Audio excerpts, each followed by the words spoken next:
Hi guys! For today's video, samahan nyo ako ipa-experience din sa inyo ang grape picking sa La Union.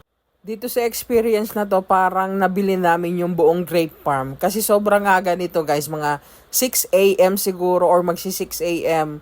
Yan, nandito na kami sa grape farm para mag-grape picking. Kasi along the way siya sa pagdadaanan namin pa uwi. Kaya yung tour guide namin, naisipan niya na dumaan na kami dito bago kami umuwi. Kaya makikita nyo sa video na to na iisa lang ako na pumipitas ng grapes kasi yung kasama ko ay naging tiga-video ko pa. Kaya dalawa lang kami dito sa grape farm na to plus yung may-ari and yung tour guide namin, 'di ba? Feel na feel ang grape farm kasi solong-solo talaga namin. For only 200 pesos per kilo yan, guys. Kaya kung gusto niyo maraming kuhanin, nasa sa inyo yan. Pero ako for experience lang talaga yung pinunta namin dito. And as you can see guys, so may marami siyang bunga. Pero yung iba dyan, mostly may sira or hindi pa masyadong hinog. Kasi basta maganda yung hinahanap ko, ang arte ko eh.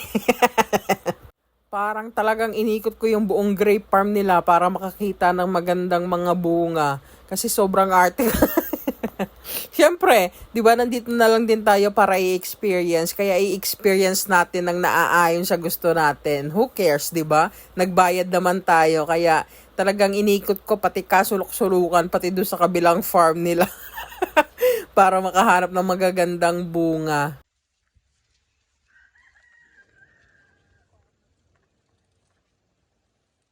Kasi pag sobrang magtikim ka lang muna.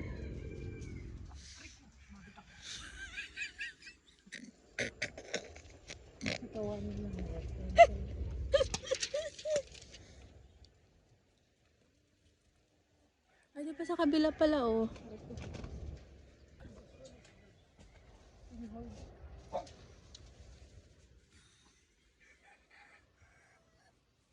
May gunting pala. Ang taray. Guntingin mo.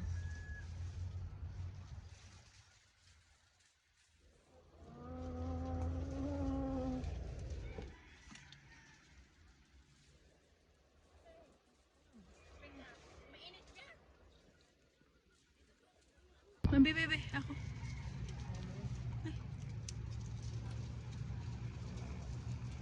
Ay. Magkano daw pa kilo? Oo. Hindi, wala pa naman ata yun. Hindi, yung mga ganyan siguro love. Yung may ganyan to masyado. Yung hindi pa masyadong hinog. Yung tamang yung ibang ano lang, yung tama lang.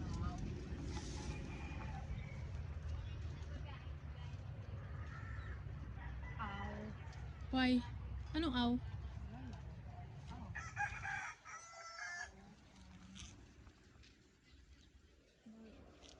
Ako, ayun nandun yung CR.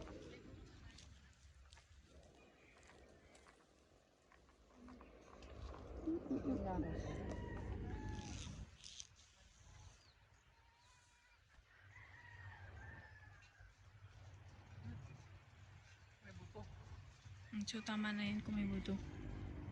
Enough na. Sa mga curious dyan kung seedless ba itong mga grapes na to, hindi po. Ito po ay with seeds and native grapes po dito sa Philippines. Kaya po may mga buto sila. Pero kung tatanungin nyo ako kung masarap ba, opo, lasang grapes din naman. Wala namang pinagkaiba. And share ko lang din, wala pong entrance fee dito. Kung ilan lang po yung mga kukuhanin yung grapes, yun lang po yung mismong babayaran nyo.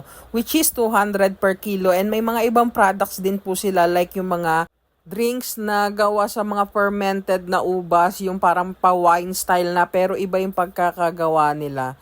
Thank you for watching and see you on my next one.